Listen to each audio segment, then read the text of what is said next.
So this is part 3, mounting the EZ-EFI 2.0 on my Mustang from 72 Mach 1 with a Cleveland 351 4V engine.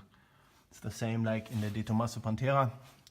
So as you can see from the difference to my previous videos, I mounted a Blue Thunder intake manifold, exchanged it against the original one, and yeah, the EZ-EFI, the injection, the main thing is already mounted, because I think I would start from there with all the wiring and tubing and so on. So I think it's a good idea to start with this thing first.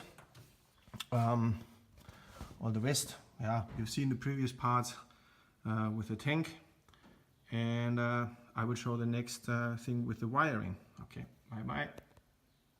Hello. Now, next step in the wiring was to mount the fast ignition. To do so, I relocated the starter relay a little bit downwards, so everything fits nicely next to the battery, so cables can be kept short. The place is as dry and not too hot, and the cable outlet is oriented to the back. So in case there is some water coming from the front, it's not directly coming to the cables. Then what I did is a 2-inch saw, and I cut here next to the hood hinge. I cut this 2-inch hole where I let the main wire harness go through, because the EZ-EFI controller has to go somewhere. I not want it to be in the inside. I not want it to be in the engine compartments, but the Mustang has here normally some wire splash shield. So what I did, I not wanted to, hope you can see that properly, I not wanted to make holes in the chassis. So I simply bonded an aluminum plate with a silicone. It's still curing now.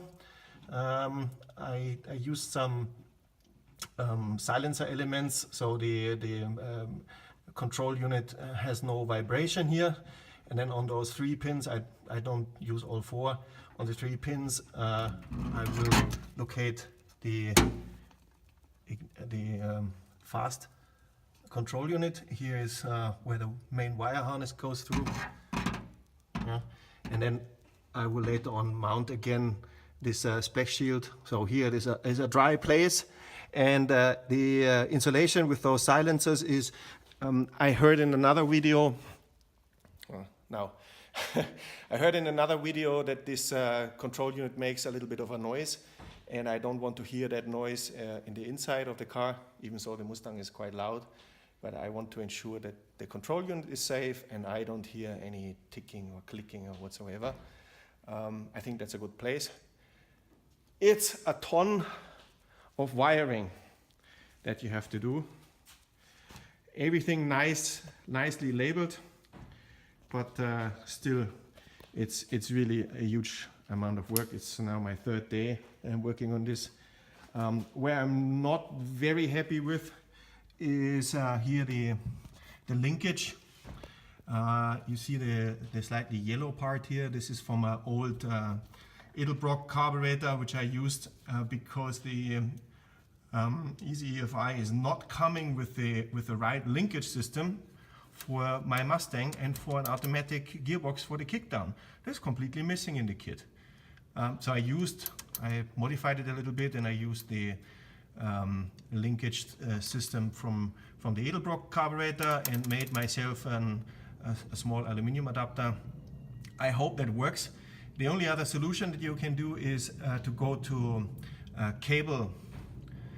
There in the internet you can find cables for the kickdown cables, or whatever they are called.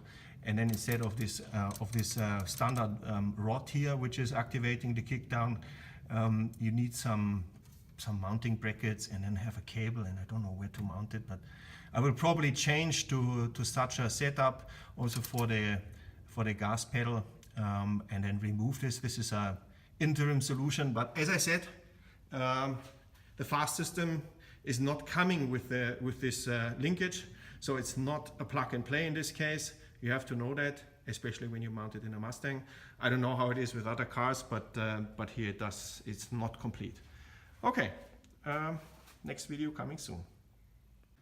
So here we are again. Now I'm shortly before mounting the tank. You see my special staple. This is how it looks like. Everything connected on top. This is the ventilation. This is the pump to the engine, and this will be the return line. Here's the electric connection. I already mounted the connectors, and hope to see. This is filter on the right side, pressure, fuel pressure sensor, and this cable is extremely long, but I didn't want to cut it because there were no electric fittings with the set to shorten it and use the connector again. So I didn't want to cut it, so I made some loops. So this is the way I installed it. This is how it looks like here. So now I'm as good as done.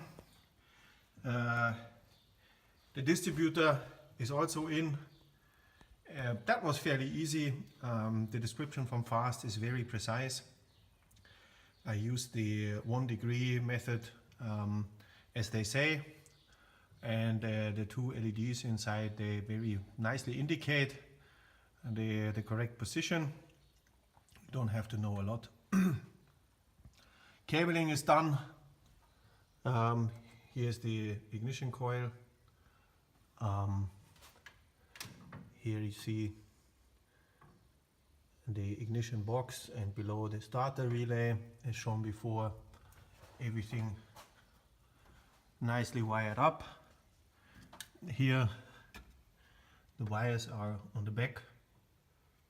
It's really very nice to. It's a lot of work. I really have to say it's a lot of work. Wiring took me like 2 days. Don't know if you can see here, probably not. Now what I'm missing is here to close the ports. Very annoying. Fast forgot to put the right amount of connectors, of dash connectors in the package. So now I have to order one here in Germany. So I, for the moment, I set up the system as a return-less system. And as soon as I get the parts, I will change to a return system. Tubing and so on is all done. Yeah, the system is telling me now to fire it up, or to start the wizard. I have not yet done this. The handheld. I wired it through the fender, and at the moment the cable comes through the glove box. I tried it already. I checked. I have fuel pressure, so this is all working. That's also what you have to do. You have to pressurize the fuel system one time to see if you have any leakages. And when I will do the same thing when I activate the return line, and you really have to check everything. What is very annoying, but it's not a problem from Fast, is that my fuel sending unit doesn't work.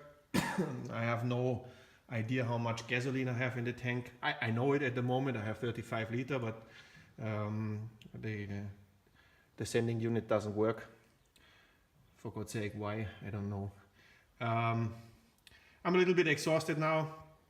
Now 4 days in total that I worked on the car. I'm eager to hear it run. I will probably crank it manually tomorrow and then try a first run. Let's see.